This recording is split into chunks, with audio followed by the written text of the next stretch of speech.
자기가 하나님의 부르심을 받은 사도라 그랬습니다. 사도면은요, 예수님이 직접 택해야 그걸 사도라 그래요. 그래서 12사도, 12제자들을 말합니다. 그런데 바울은 예수님이 사도들을 택했을 때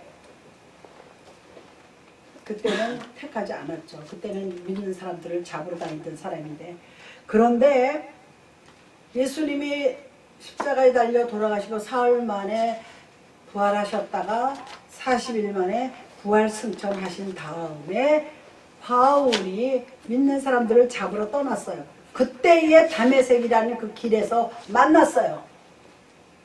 만나서 예수님이 불렀어요. 직접 하늘에서. 그래서 뭐라고 불러요? 사울아 사울아 내가 왜 나를 핍박하느냐 그랬어요. 그러니까 직접 부른 거죠.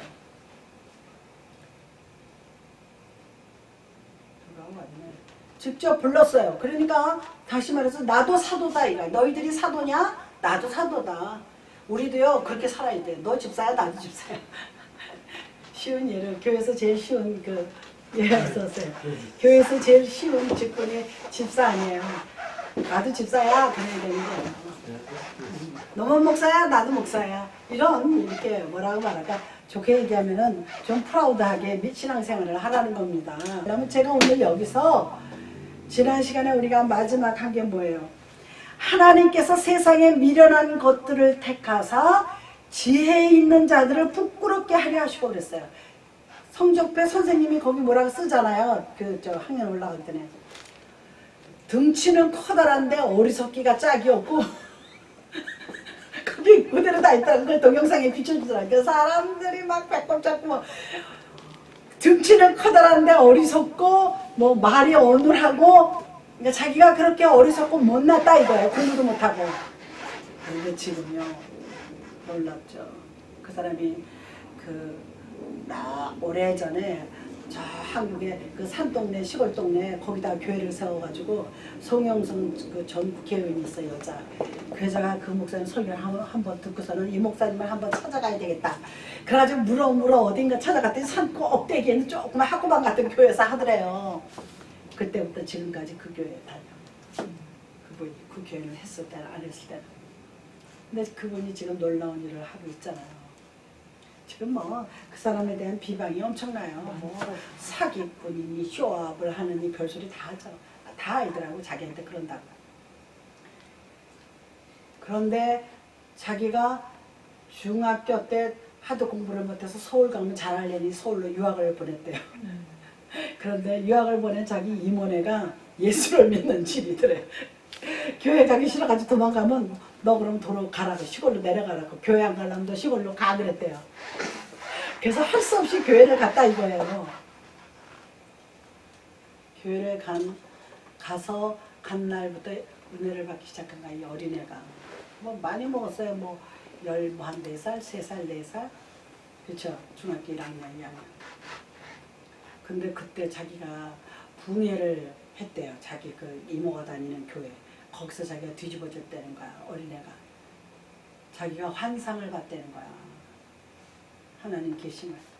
그때 보고 수십 년이 지난 여지껏도 안 봤는데 이 사람이 아파서 쓰러져가지고 몇 년 전에 목 수술을 했는데 목뼈를 하나 잘라냈대요.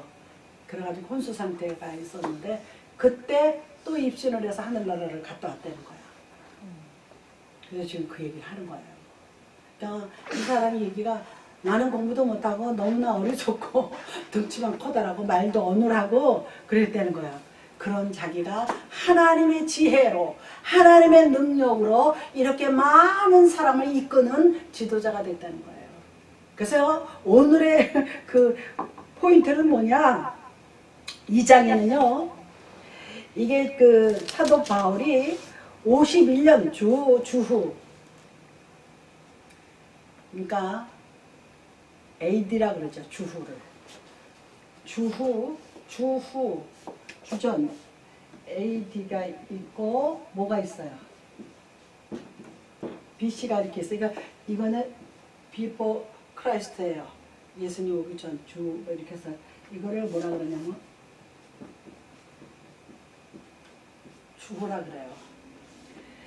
그때 한 51년 경이라고 말하는데 이게 정확하진 않아요. 이게 문서에 그렇게 어디는 뭐 52년으로 돼 있고, 그리고 뭐라 그러냐, 어디는 제 1차이라 그러고 어디에서는 제 2차라 그러기도 하고 정확하진 않아요. 그 남아있는 게 그때의 여행 중에 고린도에 갔을 때 이것을 기록한 거라는 거예요. 얘기가 우리가 이제 뭐 신학생처럼 자세히 알 필요는 없고 그 요 배경이 그렇다는 거예요.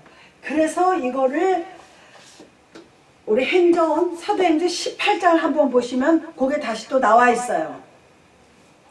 사도행전 로마서 바로 전이에 있어요. 사도행전 로마서 고린도전이거든요. 요한복음 다음에 사도행전이에요. 우리 요한복음도 한번 했는데 또 한번 사도행전 18장에 보면 이러한 내용이 있습니다. 18장의 내용하고 같다는 거예요. 뭐 아주 뭐 똑같지는 않지만 18장 한번 보시겠습니다. 18장 1절에 보면 그 후에 바울이 아덴을 떠나 고린도에 이르러 그랬습니다. 아덴을 떠나 고린도에 이르러 그랬어요. 아덴에서 복음을 전하고 그 다음에 간 곳이 어디냐? 고린도라는 거예요. 그때 갔을 때 썼던 그 기록이 고린도 전서라는 얘기입니다. 그래서 여기 보면은 아굴라가 여기 나중에도 나와요. 이 아굴라 브루스길라와 아굴라라는 부부예요. 부부가 사도 바울을 굉장히 사랑하고 섬겼던 것을 우리가 여기저기서 나옵니다. 그래서 그 브루스길라와 아굴라가 하나님을 얼마나 사랑했는지 그게 나옵니다. 그런데 여기 고린도서 18장에 보면 아덴을 떠나 고린도에 이르러 그랬는데 이 아덴이라는 데를 잠깐 설명을 하면 아덴은 우상이 많던 동네예요. 우상을 섬기는 데. 지금도 어디 가면 우상이 많아요. 태국 같은데, 그죠? 태국, 뭐 중동의 무슬림 말고 동남아시아에 가면은 태국이나 뭐 또 버마가 지금 버마가 지금 뭘로 바뀌었죠? 버마? 일본. 에? 일본도 많아. 일본? 네. 일본이 많지. 에? 아니 버마가 뭐로 바뀌었냐면 타이로 바뀌었나? 이름이 바뀌었어요. 나라 이름이. 그게 내가 지금 갑자기 생각이 안 나는데 버마 하면은 옛날에 전두환 대통령이 갔다가 폭탄 터뜨려서 그 수행원들이 다 죽었잖아요. 그래가지고 혼자 살아왔어요. 참, 나는 너무 기가 막힌데 이북에서 그랬거든요. 그거. 근데도 이북을 추종하는 거 보면 난 이해가 안 가요. 지금 외교 방문 중인 나라에 가서 원격 조정해서 터뜨렸어요. 그런데 너무 일찍 터뜨렸어요. 전두환 대통령이 나타나기 전에 수행원들이 비서 줄 서 있고 전두환이 늦게 들어왔어. 터져서 다 죽었어요. 그래가지고 그때 막 다리도 잘라지고 팔도 잘라지고 그 수행원들 장관들도 있었고 뭐 외교 뭐 그거 굉장히 끔찍했어요. 그래가지고 전두환 내만 토달토달 비행기 타고 돌아왔어요. 그래서 그게 버마의 무슨 사건? 아웅산 사건이에요. 아웅산에 뭐가 참배하러 갔나 뭐하러 갔나 하여간 그래가지고 지금 오래됐어. 어머여기서 내가 뭐 무례하고 무식하고요 악독하고 악질인 북한이에요. 그래서 우리가 그 2절 그 다음에 고린도 2장 2절에 보면 무슨 얘기가 나오냐면 내가 너희 중에 예수 그리스도와 그가 십자가에 못 박히신 것 외에는 아무것도 알지 아니하기로 작정하였음이라 그랬습니다. 이 사도 바울은 학문이 굉장히 높은 사람이에요. 그 가말리 학파라 그래가지고 지금의 여기에 예를 들어서 최고 학문이죠. 한국 같은 서울대, 여기 같은 뭐 하버드나 뭐 스탠포드나 뭐 하여튼 가말리 학파에서 공부한 사람이에요.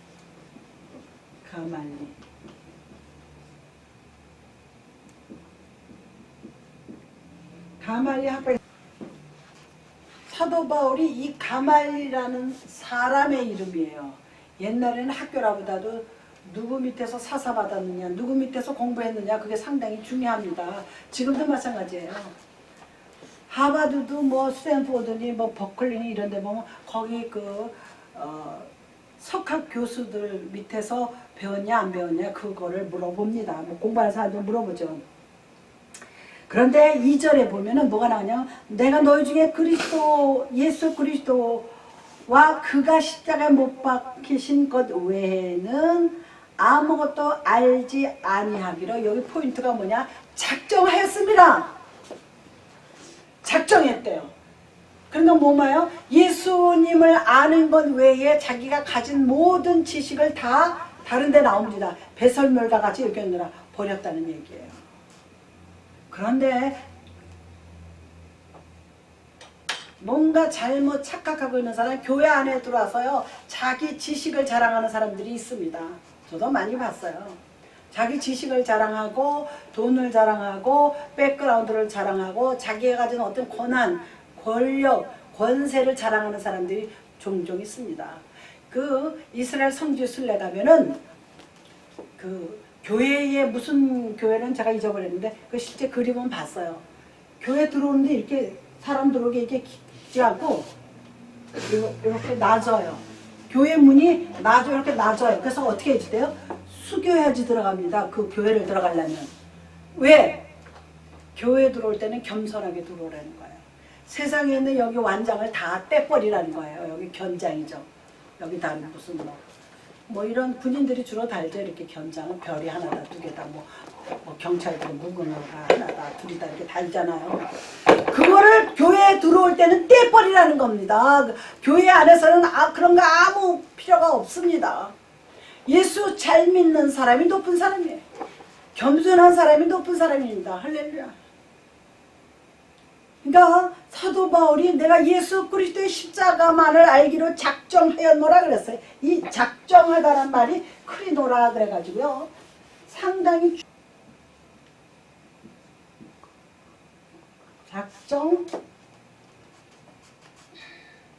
작정하였음이라. 이게 상당히 중요해요.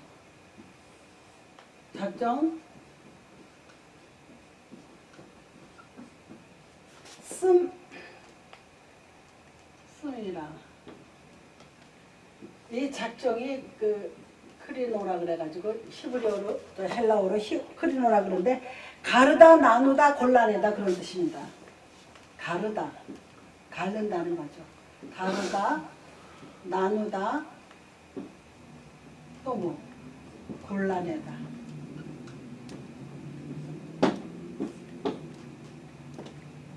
내가 예수 그리스도 십자가 외에는 다른 거는 다 갈라버리고 나눠버리고 버린다는 얘기입니다. 상당히 그 사도 바울의 그 결심이 대단한 겁니다.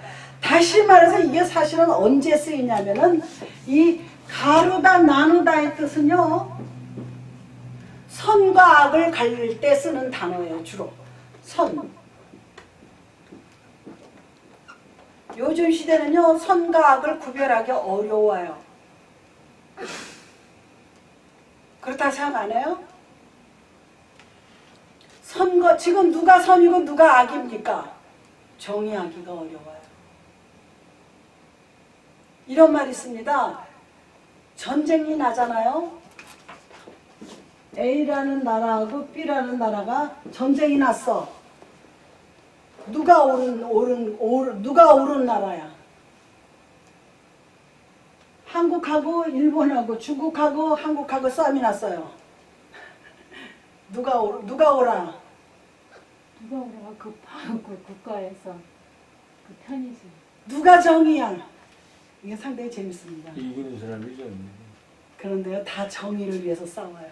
이기는- 양쪽이 다 정의를 위해서 싸워요. 이긴 자가 정의로 규정을 하는데 다 정의를 위해서 나갑니다.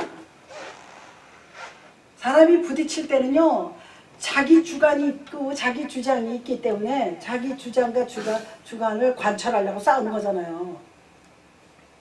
나라 이익을 위해서. 아이 그 뭡니까 그 남자들이 여자들 고분고분한 거 좋아하잖아요. 우리 사위가 우리 딸을 교제할 때 상당히 고분고분하더래. 그들 결혼했더니 아니더래. 그래서 요새요 고분고분한 여자들 없어요. 남자들은 굴림하려고 다 내 밥 먹고 나 공부하고 나 짭 있고 나 아 왜 고분고분해? 아 그렇다고 또 막무가내로 남자를 깔보라는 얘기는 아닌데 그런데요 이게는 제가 여담이지만 이렇게 심하게 싸우는 거는 나쁘지만 서로요 디스커션에서 올라가는 거 그렇죠. 있잖아요. 굉장히 그렇게 좋은 거예요. 그거 그렇게 살으라고 부부가 있는 거야. 이렇게 서로 이렇게 올라가다가 나중에 뭐를 결론을 돌출해내는 게 그게 아주 이상적인 부부예요. 그런데 남자가 야 저거 가져가면 네 하고 갖다 주고 너 저거 빨아 그러면 네 밥해 그러면 네 일로 와서 이거 돌려 그러면 네 하인이지. 옛날에는 그랬죠. 옛날 조선시대 때는 어디 하늘 같은 남편한테 덤벼요.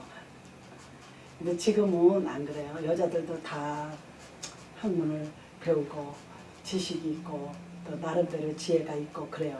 근데 이제 그 다음에 나옵니다. 세상의 지식이 얼마나 쓸데없는 건지 오늘 포인트가 그겁니다. 그런데요. 마태복음 19장 한번 보시겠습니다. 마태복음 19장 18절 19장 28절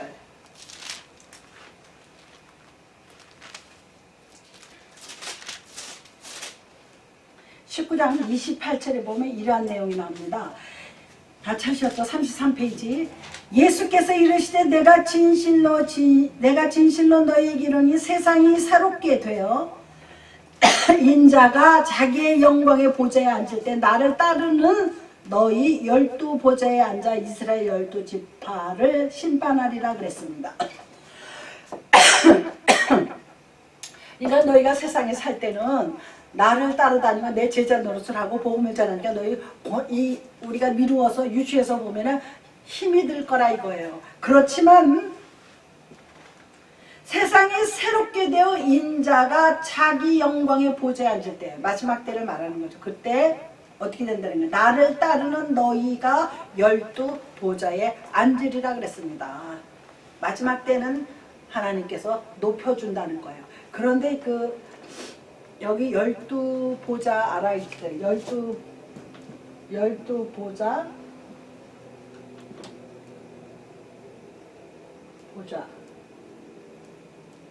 12 장로가 나옵니다. 요한계시록에 보면 요거는 12 제자예요. 요한계시록에서 예수님 옆에서 12 제자. 요거는 이스라엘의 12 지파예요. 이스라엘의 12 지파예요. 이걸 말하는 거예요. 그래서 천국에 가면 12 장로와 12 그 보좌가 있다 그랬어요. 그래서 양쪽에서 예수님의 보좌에 앉아 있으면 양쪽에 이렇게 12, 그러니까 24명이지 이렇게 쫙 있다는 거예요. 실제로. 그래서 12 지파가 있다 그 얘기입니다. 그리고 뭐가 있느냐? 예수님이 이렇게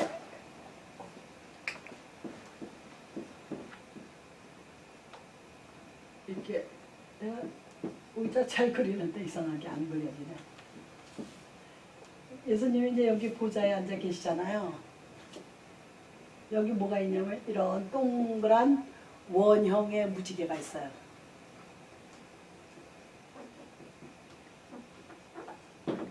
원형의 무지개가 있습니다. 그런데 우리는 무슨 무지개가 있어요? 여기서 우리 이 세상에서 보는 무지개는. 무지개 본 적 없어요? 세분 색깔인 거죠. 네? 반달? 반쪽이죠.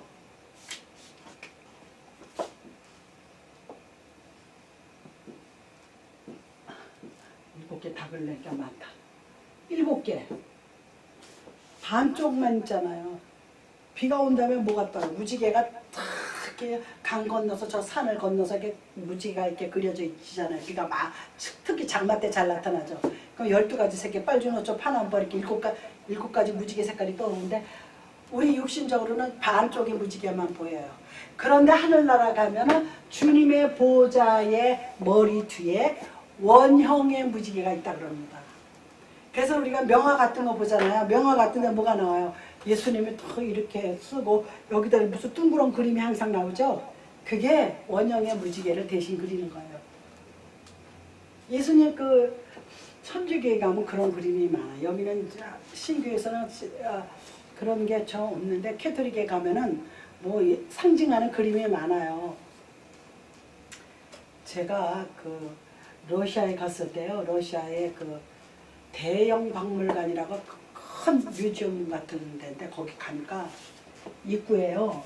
예수님이 하늘로 탁 올라가는 그림이 있어. 입구 들어가는 데다가 세워놨어요. 이렇게 들어가서 바로 입구에다가. 근데 아주 색깔이 칼라예요. 이렇게 빨간 걸 탁 들고 이렇게 하늘로 올라가는데 제가 자세히 보니까 돌이야. 놀랍죠? 돌인데 무슨 돌이냐? 원석 돌이야. 우리 저 그라나이트 그런 돌 있잖아요. 그거를 조각조각 붙였어요. 색깔을 골라다가 빨간색은 빨간색을 하는 색깔, 파란 건 파란. 그래가지고 그거를 이제 조각조각 붙여가지고 갈았어. 아주 반들반들하게 이렇게 그라나이트 반들반들 하잖아요. 갈았더니 야, 누구 작품인지 지금 생각이 안 나는데 기가 막히게 그렸어요. 그 박물관에 들어오면요. 한 5층, 6층, 한 10층 건물의 높이가 있어. 안에 들어가면.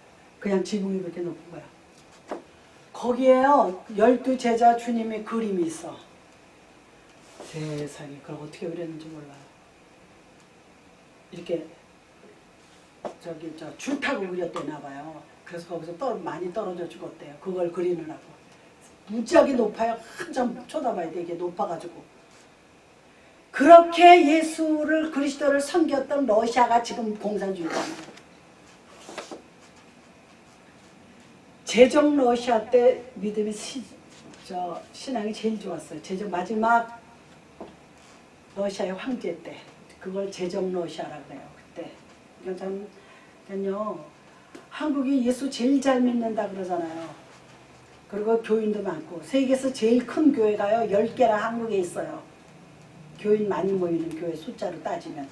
그런데 지금 저희 아들이 좌파가 완전히 잡았잖아요. 원래 그런 거예요. 마귀가 역사를 하는 것을 우리가 볼 수가 있습니다.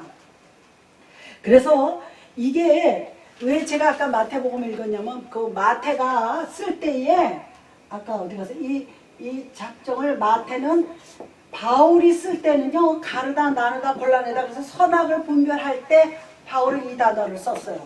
이 단어를요 9번이나 썼어요 바울은. 그런데 아까 우리가 읽은 마태복음 몇 장이에요? 19장 28절에는 무슨 뜻으로 써여 있느냐? 우리 재판할 때 재판관들이 법률 용어로 써요. 그러니까 같은 뜻이라도 우리가 같은 뜻이라도 다른 말을 할 때 쓰여지는 단어들이 있잖아요. 그런 식으로 다른 말로 썼어요. 다른 말. 그러니까 법률 용어야.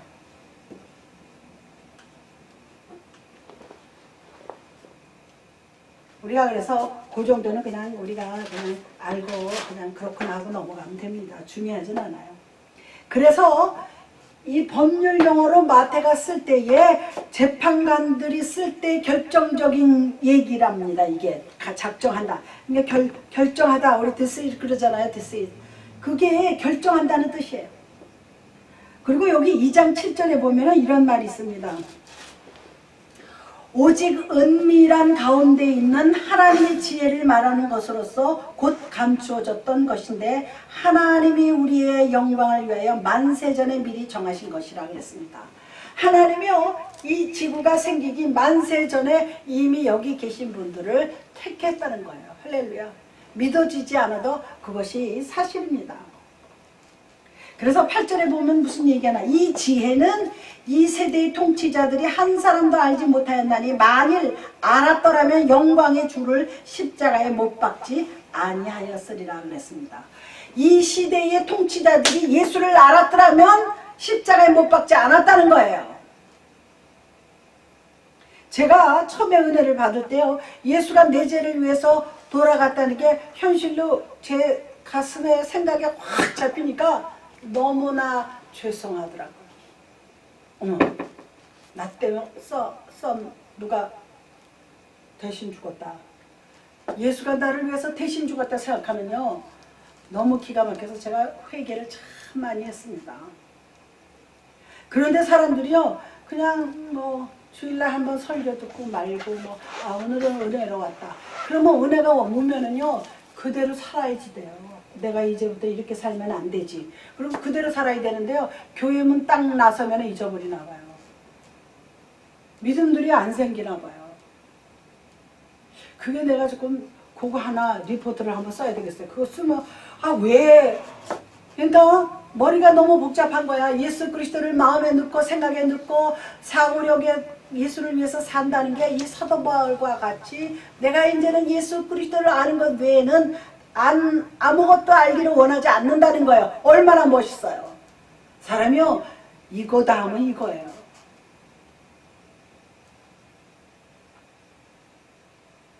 그래서 이 2장에 말하라는 것은 세상에 아무리 뛰어난 학문과 지식을 가졌다 하더라도 하나님께서 주시는 지혜를 당할 수는 없다는 거예요.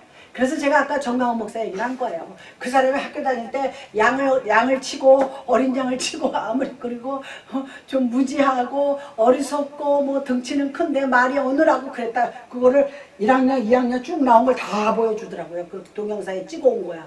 그러니까 자기가 이제 부에 다니면서 보여주나 봐요. 그런데 어느 날 자기가 딱 바뀌기 시작하니까 새 사람이 된 거예요. 지혜가 생긴 거예요. 이런 거요. 사람이 밝히기 어려워요. 내가 옛날에 이랬는데 내가 지금 이렇게 변화됐습니다. 하고 자기를 밝히는 거 쉽지 않습니다. 저도요. 은혜 처음 받았을 때 그런 생각 많이 했어요. 내가 옛날에 세상에 살 때 이런저런 일이 있을 때 내가 교회 하다가 그런 사람을 만나면 어떡할까? 길 가다 만나면 어떡할까? 그런 생각이 들었는데요. 어느 날 제가 기도 가운데 은혜 가운데요. 내가 왜 거기 신경을 써? 신경 쓸 거 없어요. 그냥 담대하게 살면 돼요. 우리 크리스찬들은요. 담대해야지 돼요. 용기를 가져야 돼요. 그리고 고상해야지 돼요. 그게 예수 그리스도의 믿는 우리의 본분이에요. 할렐루야. 저는 심심하면 우리 남편한테 그래요. 나는 무서운 거 없어. 누가 뭐 어쩌다 그런 사건 얘기를 하잖아. 나는 무서운 거 없습니다. 뭐가 무서워? 하나님이 우리 아버지인데. 무서운 거 없습니다. 사람들은 미래가, 지금 우리는 미래가 불확실한 시대에 살고 있어요. 돈하고 상관없이 미래가 불안전하게 지금 살고 있습니다. 지금요, 전 세계적으로요, 핵을 보유한 나라가 상당히 많아요, 사실은. 미국이죠, 인도죠, 중국도 있어요, 러시아도 있어요. 많아요. 많이 가지고 있어요. 이란도 가지고 있고요. 이걸 한번 다 터뜨리면 지구 망해요. 그리고 이북만 그렇게 이북은 왜 못 가져가게 하느냐? 엄마가 칼 들고 요리하는 거 하나, 어린아이가 칼 들고 있는 거야. 무슨 소리 아시죠? 이해할 거예요. 요리사가 들고 있는 칼하고요, 어린아이가 들고 있는 칼하고 같아요, 틀려요? 틀려요. 위험해. 어린애가 가지고 있는 걸. 지금 북한은요, 어린애가 가지고 있는 칼이에요. 어린애가 가지고 있는 권총이에요. 얼마 전에 어느 하이스쿨에서 15살 먹은 애가 권총 가져와서 쏴가지고 2명이나 죽었잖아요. 똑같은 거예요. 분별력이 없다는 거예요. 북한 정권은 분별력이 없는 거예요. 그래서 자기 고모도 고사포를 쏴서 죽이고, 예수 믿는다고 죽이고, 성경책 가지고 있다고 감옥에 갖다 놓고. 지금 그래요. 저기 북한에는 인권이 없어요. 그런 나라에서 핵을 가지고 있다는 거는 아주 천만 위험한 일이죠. 그래서 그러는 거예요.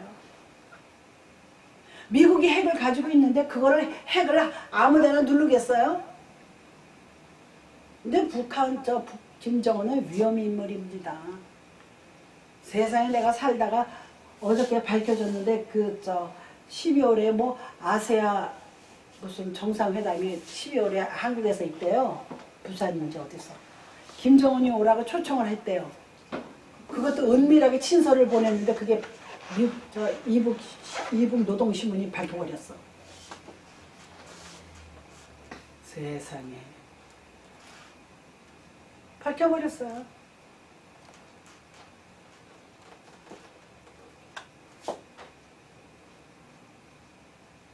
그래서요, 사람은 자기가 필요한 걸 가져야지 필요 이상의 욕심을 부리면 하나님께서요. 그래서 2장 8절에 보면 이 지혜는 이 세대 통치자들이 한 사람도 알지 못하였나니 만일 알았더라면 영광의 주를 십자가에 못 박지 아니하였으리. 예수 그리스도가 하나님의 아들이라는 걸 깨닫고 우리 죄를 위해서 이 땅에 오셨다는 걸 알았더라면 죽이지 않았을 거라는 얘기인데 그거는 이제 사도 바울이 그거를 이제 염두에 두고 쓴 거지만 이거를 뭘 얘기를 하느냐. 세상에 아무리 뛰어난 학문을 가져도 예수 그리스도를 알 수가 없다는 거야. 대신 성령을 통해서 지혜로만 알 수 있다는 거예요. 12절로 내려오면 12절에 이런 말이 있습니다. 12절에 2장 12절에 우리가 세상의 영을 받지 아니하고 오직 하나님으로부터 온 영을 받았으니 이는 우리로 하여금 하나님께서 우리에게 은혜로 주신 것을 알게 하려 하심이라고 했습니다. 하나님께로부터 온 영, 하나님께로부터 온 영이 뭐예요? 성령이에요. 성령만이 우리가 세상의 모든 이치를 알 수 있다는 겁니다. 성령이 계시네 할렐루야 함께 하시네 좋은 길을 걸으며 밤낮 기뻐하는 것 주의 영이 함께 함이라. 여기 바울은 뭐라 그랬어요? 하나님의 영으로만 알 수 있다 이거야. 그게 지혜라 그래요. 그런데 이게 하나님의 영은요 뭐라 그래요? 성령이라 그래요. 성령 홀리 스피릿인데 그냥 제가 그런데 이게 구약시대 때는 없어요. 구약시대 때는 개개인에게 없습니다. 특정인에게만 예를 들어서 모세다 뭐 다윗이다 이렇게 특정인 요셉이다 이런 특정인에만 하나님이 함께 하셨는데 예수 그리스도가 십자가에 달린 다음에 우리에게 보혜사 성령을 보내주셨어요.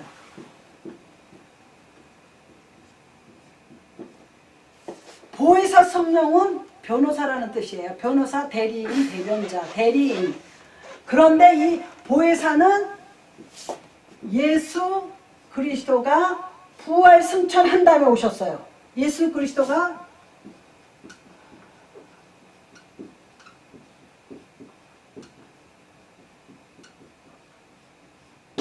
부활 승천 후에 보혜사 성령을 우리에게 보내신다 그랬어요.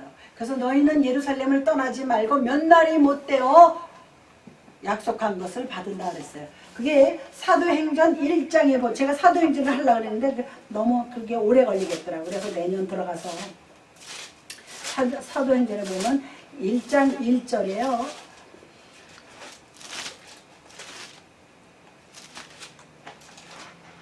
보세요.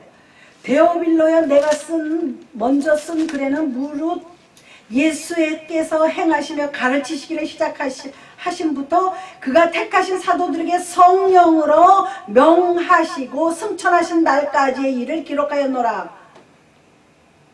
그가 고난받으신 후에 또한 그들에게 확실한 많은 증거로 친히 살아계심을 나타내사 40일 동안 그들에게 보이시며 예수님이요 무덤에서 부활하신 다음에 이 땅에서 40일 계셨어요. 그리고 나서 하늘로 올라가셨어요. 그래서 예수님이요 부활은 하셨는데 예수님의 몸을 만지지 못하게 했어요. 그때는 이미 육신의 몸이 아니기 때문에 그리고 아버지한테 보이지 않았다고 만지지 못하게 했습니다. 도마가 만지려고 그랬어요. 그런데 못 만지게 했어요. 구멍난 손과 구멍난 발이 있기 때문에 못 만지게 했어요. 보기는 하라 그랬습니다. 그런데 여기 보시면 그들에게 확실한 많은 증거로 친히 살아계심을 나타내서 40일 동안 그들에게 보이시며 하나님 나라의 일을 말씀하시니라 하시고 사도들에게 뭐라고 일렀냐면 사도와 함께 모이사 그들에게 분부하여 이르시되 예루살렘을 떠나지 말고 예루살렘을 떠나지 말라 그랬어요. 그리고 내게서 들은 바 아버지께 약속하신 것을 기다리라. 5절에 요한은 물론 세례를 베풀었으나 너희는 몇 날이 못되어 성령으로 세례를 받으라 그랬어요. 이 성령으로 세례를 받으라 그랬어요. 이게 성령으로 받으라는 거예요. 다시 말해서 이 성령은 예수의 영이에요.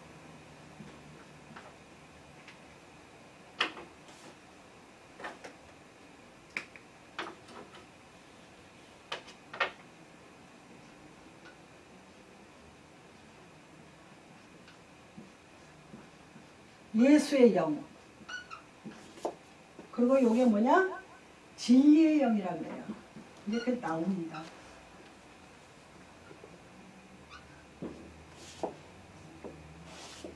하나님의 영이 오면 우리가 지혜를 얻어요. 근데 그 하나님의 영이 뭐냐? 성령입니다. 이 성령을 뭐라고 얘기하냐면 보혜사 성령이라 그래요. 이 보혜사는 대리, 대변, 변호. 그래서 성령 충만함을 받으라는 거예요. 내가 할 수 없는 것이 성령이 내 안에 계시면 되는 거예요. 나 이거 어떻게 하지? 기도하면 이 성령께서 들어주십니다. 할렐루야.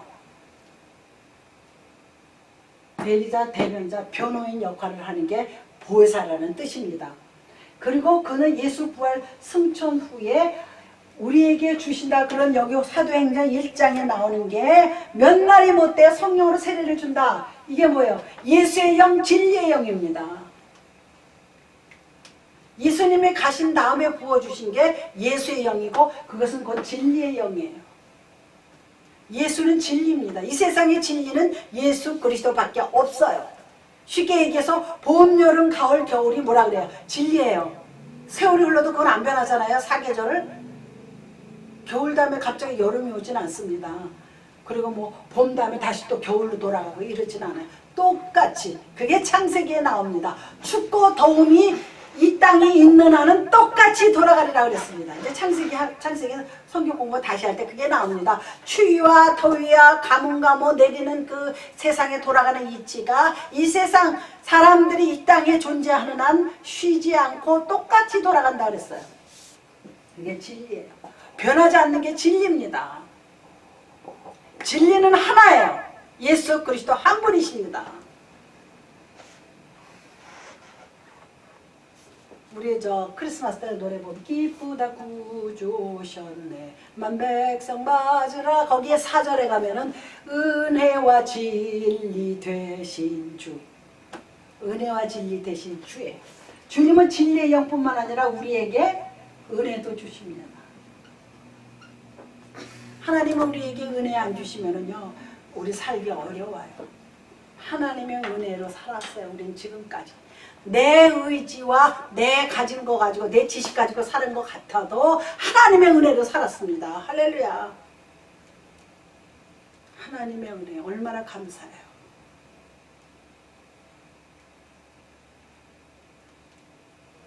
하나님, 저는 아침에 일어나면 너무 감사해서 감사라는 단어를 한 10번, 20번 부릅니다. 밥을 먹고 배가 부르면 하나님 참 감사해요. 먹을 거 주셔서 너무나 감사해요. 지금 굶어 죽는 사람 거의 없죠. 왜 뭐이 감사해? 다들 다 먹고 사는데. 아니요. 나는 그래도 감사해요. 하나님 참 감사해요. 그랬는데 우리가 성령 충만함을 받으면 무슨 일이 생기냐? 모든 일에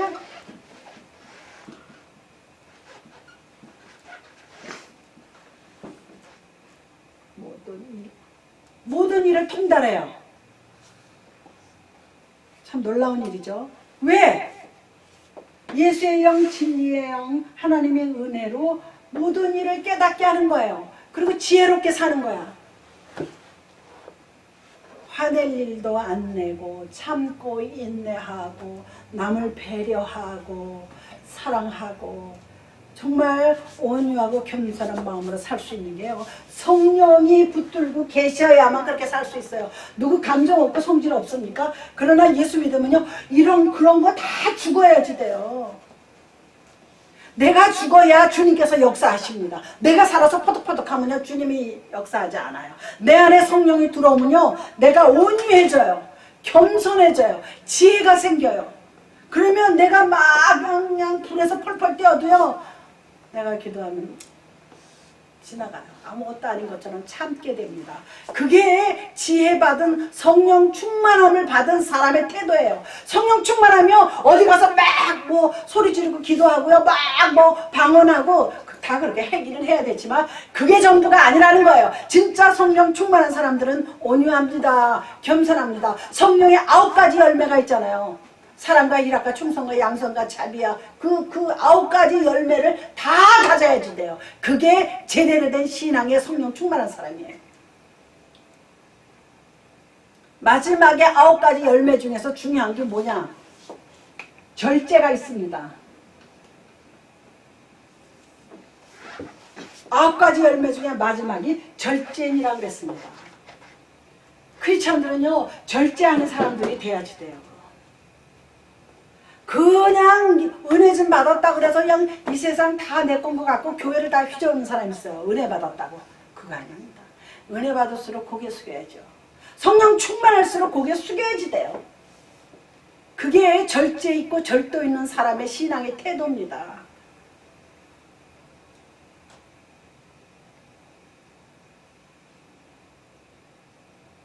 제가 한국에서 신앙생활을 할 적에요. 성가대를 오래 했어요.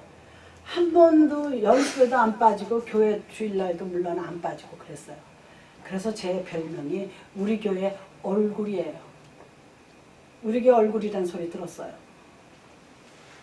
너나 할 것도 없지 많은 사람이 그런 소리 하고 제가 이렇게 귀에 들려서 들었어요. 어느 남자 집사님이 그러더라고. 교회 가면 추집사가 1년 12달 항상 거기 앉아있대요. 빠진 적이 없으니까. 연습에도 안 빠졌어요. 이건 하늘나라에 가서 다른 거는 몰라도 그거는 상이 있을 것 같아. 얼마나 감사해. 주를 위해서 나를 희생하고 충성하는 거. 그 연습을 주로 금요일날 했어요. 금요일에 이렇게 있고 끝난 다음에. 그리고 이제 토요일날 하는 경우는 드물었어요. 그리고 주일날 예배 보기 전에 1시간 전에 가서 연습을 하고 이제 본 예배에 들어가죠. 쭉. 제가 그걸 시작하기 한번 얘기했을 거예요. 맨날 교회에 늦어가지고 교회는 늦지 않을 방법이 없나 기도 가운데 성가대를 하면 성가대 연습에는 좀 늦게 들어가도 본 예배는 늦게 가질 않잖아요. 성가대를 하니까. 그래서 교회를 빠진 적도 없고 늦은 적도 없어요. 우리 남편이 하나 훌륭한 게 있어요. 제가 성가대 하느라고 우리 애들을 봐줬어. 감사해요. 맨날 애 안고 애 봐주고 그랬어요. 교회 생활할 때. 그래서 저 사람들 칭찬 많이 들었어요. 대단하셔. 아이고. 남자들 신경질 내는 애 봐줬어요. 두 애들을 다 보느라고 자기 마누라가 제가 마누라라는 단어를 자꾸 쓰는데 저 그 단어가 참 좋아요. 우리말 같지가 않아. 마누라. 그래도 무슨 중국말 같기도 하고 마누라 그래가지고 어떤 때는 이게 꼭 저 이스라엘 말 같기도 하고요. 마누라 무슨 만화에 나오는 이름 같기도 하고 마누라가 성가 연습하니까 그래서 나중에는요 제가 둘째를 낳았을 때 우리 교회 권사님들이 나이 드신 권사님들이 저 사람 보고 애기는 일러내노래 큰 애만 보고 애기는 일러내래 그래서 우리 교회 그 권사님들이 우리 애 작은 애가 우리 진리지 지금 돌아가면서 다 봐줬어요. 내가 연습하고 뭐 하고 크리스마스 시즌 때는요 한 달 전부터 연습하잖아요. 땡스기빙 데이도 그렇고 막 너무 감사해요. 할렐루야. 제가 그렇게 해서 여기까지 왔어요. 한 번도 뒤돌아보지 않았어요. 참 저는 감사해요. 여러분들이 한 명이 있든 두 명이 있든 저 상관없어요. 제가 이렇게 하늘나라 어쩌다 가면은요 하나님이 착하고 충성된 종이라고 저는 분명히 들을 것 같아요. 한 번도 주님을 배신하고 아프게 한 적 없습니다. 내가 그러면 하나님이 마음 아파할 텐데 한 번 내 죄를 위해서 십자가를 달리셨는데 또 십자가에 못 박게 할 수는 없잖아요. 예를 들면 뭐 예수님이 2번 십자가에 달린다는 게 아니라 내가 나 때문에 나의 모든 죄를 위해서 십자가에 달리셔서 나에게 구원 주시고 생명 주셨는데 내가 자꾸 세상으로 가면은요 아플 때 아프단 말이에요. 그때마다 부모가 자식이 불량하게 나가서 못되게 굴면 부모가 아파요 안 아파요? 마음이 아파요. 하나님 그러세요 안 그러세요? 그래요. 하나님이 내 너를 위하여 피 흘렸는데 내 너를 위하여 피 흘리셨어 흘리셨으니 예수님이 나를 위해서 피 흘리셨었는데 내가 또 하나님 보시기에 못된 짓을 또 해? 하고 싶을 때 있어요. 왜? 세상이 들어오면 하고 싶어요. 세상 정욕이 들어오고 유혹이 들어오고 세상의 모든 게 들어오면요. 아이씨. 예, 지금은 좀 이제 나이가 들어서 좀 그런데요. 한 10년, 20년 전만 해도 세상 참 많이 들어왔어요. 젊으니까. 그때마다 예수는 그리스도 얼른 기도하고 십자가의 보혈을 붙들었죠. 그래서 이겼어요. 저는 이겼어요. 정말 이겼어요. 할렐루야. 너무너무 감사해요. 이 사도 바울이 바로 그것을 기록하고 있는 겁니다. 사도 바울이 예수 믿는 사람들을 잡아 죽이던 가말리 학파에서 공부하고 율법사예요. 율법에 능통한 사람인데도 예수를 못 알아본 거예요. 그러는데 예수께서 다메섹 도상에서 사울아 사울아 내가 왜 나를 핍박하느냐 불러서 그 말 타고 가다 떨어졌잖아요. 그래서 그가 눈이 멀어가지고 아나니아 선지자한테 가서 안수 받고 눈에 비늘이 떨어졌다 그랬습니다. 그리고 나서 그 사람은 곧장 아라비아로 갔습니다. 그리고 나서 돌아오지 않았어요. 아라비아로 떠나가지고 아라비아에서 3년 있다 왔습니다. 거기서 뭘 했는지 아무도 몰라요. 아라비아에서 3년 만에 왔는데 아마 거기서 기도는 물론이요 성경을 다시 묻겠죠. 구약을 다시 받겠죠. 그때는 아직 신약이 형성되지 않을 때니까 하나님 앞에 부르짖고 기도하고 이 사람이 깨달은 거예요. 예수가 정말 하나님의 아들인가를 아마 연구했을 거예요. 저기 아라비아에 가서. 그래서 지금 현재의 신학생들이 최저 3년은 공부를 해야 된다는 겁니다. 사도 바울이 아라비아에 가서 3년 있다 왔기 때문에 신학 공부는 최저가 3년입니다. 아무리 일반 대학을 나오고 어디를 나오고 아무리 뭐 어쩌고 저쩌고 해도 최소 3년을 해야 신학을 마칩니다. 그래도 다 못 마치죠. 제가 신학 공부를 무지하게 많이 했는데도 다 못 깨달아요. 예, 정리를 해 드립니다. 그래서 인간의 가진 영, 인간의 가진 혼은요, 인간의 의식 자체 그가 하나예요. 몸이 가지고 있는 것 그가 하나입니다. 그래서 마음과 몸을 우리가 혼이 지배하잖아요. 자기가 배운 지식을 가지고 우리가 생활을 하잖아요. 예수를 안 믿으면 영이 죽은 상태입니다. 하나님을 만나야 하나님께서 영을 소생시켜 주시는 거예요. 그래야 내가 새 생명을 얻었다고 말할 수가 있습니다. 13절 보시겠습니다. 고린도전서 2장 13절하고 마칩니다. 13절 14절 13절에 보면은 이러한 내용이 있습니다.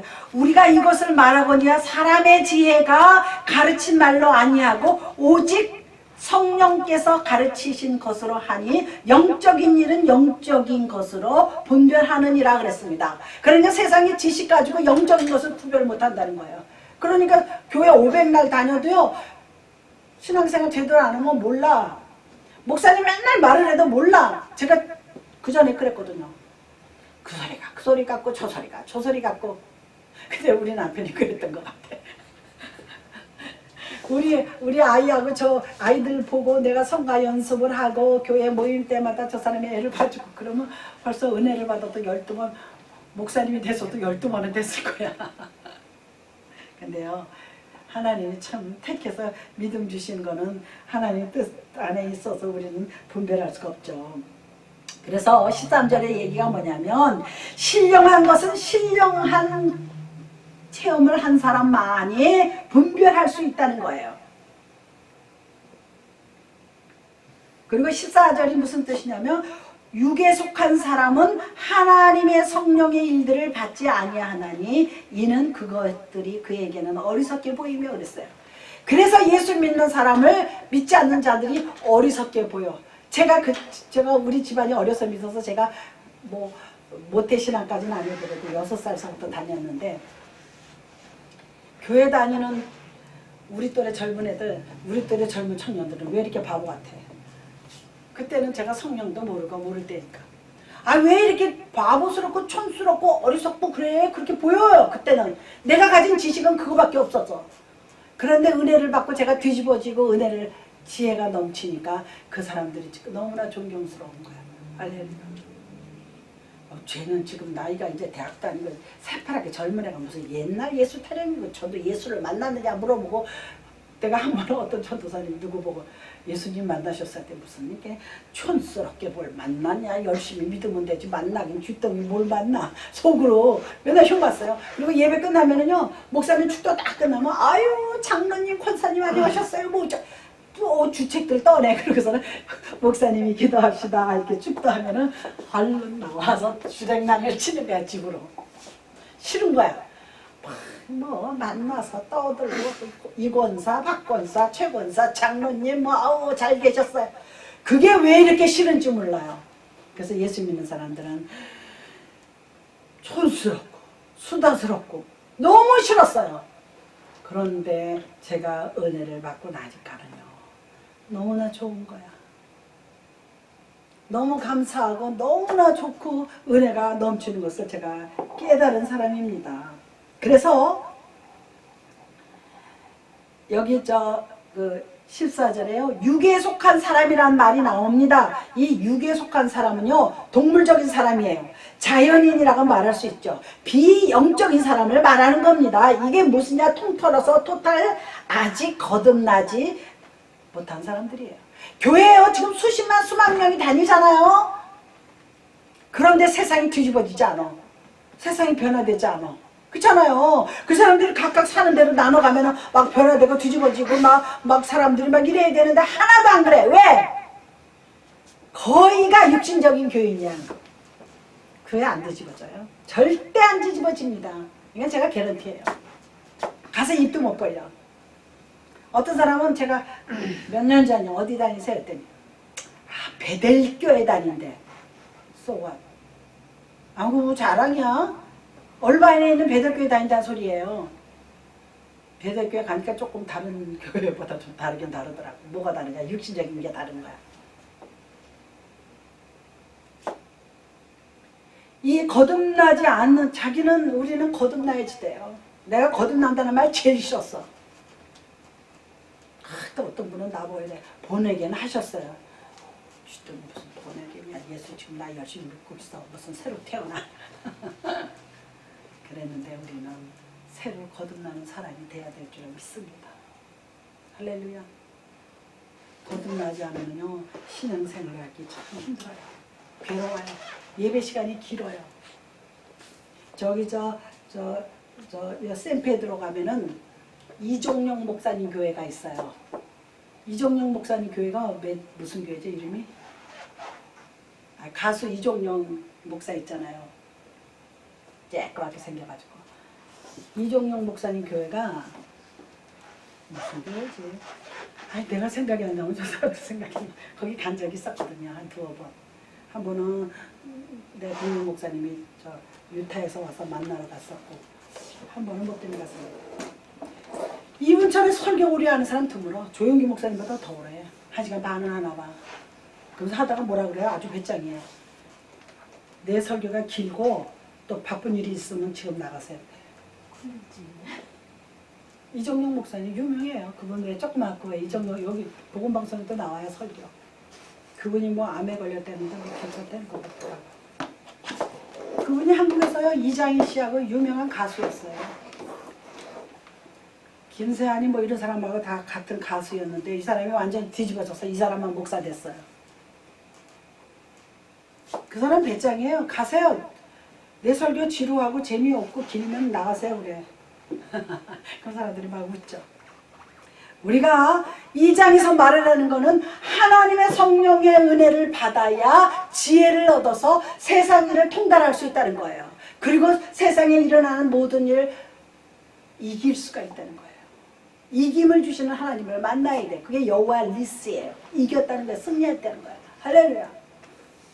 우리가 맨날 교회 그냥 주일날 왔다 갔다 성경책만 왔다가 찬송하면 같이 하고 오늘 찬송이 은혜로웠어. 목사님 말씀이 은혜로웠어. 그리고 집에 가면 또 성경책 만지지도 않고 기도도 하지 않고 세상 사람처럼 똑같이 살면 거듭나지 않습니다. 저도 그런 생각을 많이 해봤어요. 이제는 우리가 결심을 해야지 돼요. 우리 어머니가 늘 그래요. 예수는 결심 없이 못 믿는 종교래, 못 믿는 기독교래요. 결심해야지 돼요. 내가 지금부터 죽을 때까지 제가 신학을 들어가는데요. 혼자 갈 용기가 안 났어. 갑자기 다 늦게 공부를 또 하려니까 그 용기가 안 났어. 그래서 우리 게 어느 집사를 불러서 나 이래서 가는데 같이 가자 그랬더니 따라 같이 가줬어. 제가 오랜 때 시간에 앉아 있는데요. 네 울다 왔어요. 나 같은 죄인 살리신 주가 나를 주의 종 만드시다니, 나를 신학 공부를 시키다니, 할렐루야. 그래가지고 그 다음부터 결심을 한 게, 나는 세상 등지고 십자가 보내. 그 찬송이 있잖아. 세상 등지고 십자가 보내, 세상 등지고 십자가 보내, 뒤돌아서지 않겠네. 나는 이제 세상의 물질, 무력, 세상의 모든 거 나하고는 상관없다. 그렇게 하고 예수를 믿고 그렇게 하고 신학 공부를 하고 전도사를 하고 지금 이 자리에 있습니다. 그 사이에 내가 좀 이단 짓을 좀 했죠. 돈에 환장을 해가지고. 돈 싫은 사람은 없습니다. 돈 앞에서 초연한 사람 없어요. 돈이 조금 생기니까 더 생기고 싶어요. 욕심 부려요. 그때 하나님이 몽땅 다 가져가더라고요. 내가 그렇게 하나님 앞에 맹세를 내가 했거든. 하나님, 나는요 이제 돈은 이제 생각 안 하고요, 앞만 보고 갈게, 주만 보러 갈게요. 그런데 돈이 이렇게 들어오고 뭐 집을 놀려가다 보니까 재미없어. 목사 생활이 재미없고 전도사가 재미없어. 그래서 제가 그만둔 거예요. 물론 뭐 결정적인 이유는 있었지만 웬걸 하나님이 싹 가져가니까요 너무 감사해. 내가 그러지 않았으면 이 자리에 없어요. 이 자리에 10명이든 100명이든 상관없어요. 한 명이 있든. 내가 이렇게 내가 받은 은혜, 내가 만난 주님을 전할 수 있다는 게 할렐루야가 너무 감사해요. 할렐루야. 너무 감사해요. 하나님이 얼마나 살아계신지 그거를 깊이 피부에 깨달아야 될 줄로 믿습니다. 기도하시겠습니다.